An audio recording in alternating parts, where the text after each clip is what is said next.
Učimo se kmrščina. Današnja tema je kuhinjska opravila. រៀបចំ Pripraviti. ចម្អិន Kuhati. កាត់ Rezati. ចិញ្ច្រាំ Sekljati. ហាន់ជាចំណិត Narezati. បកសំបក Olupiti. លាង Oprati. ជំរះ Splakniti. ធ្វើឲ្យស្ងួត Posušiti.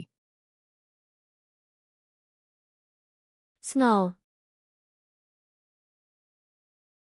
Zavreti.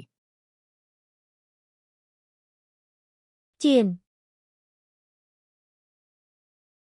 Cvreti. ទឹកនំ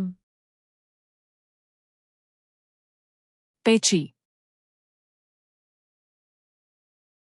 អាំង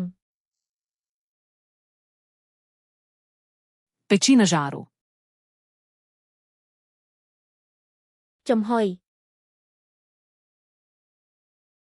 Kuhati na pari. កូរ Mešati. លាយ Zmešati.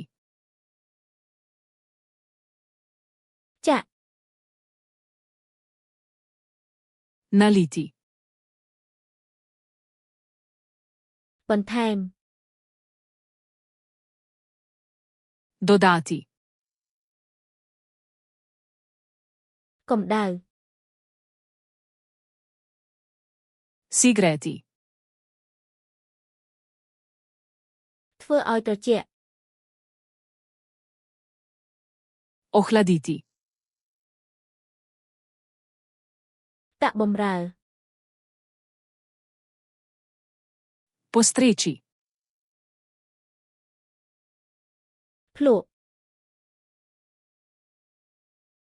Poskusiti. ដាក់គ្រឿងទេស Začiniti. ច្របាច់ទឹកចេញ Odcediti. គោក Pokriti.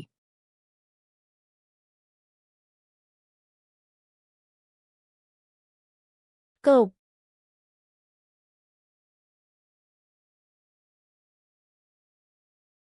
លាយ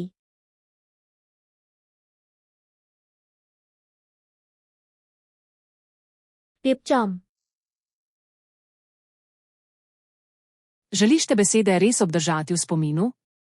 Odpri flashkaroluna.com in brezplačno vadi ta sklop ter druge tematske sklope. Povezava je v opisu.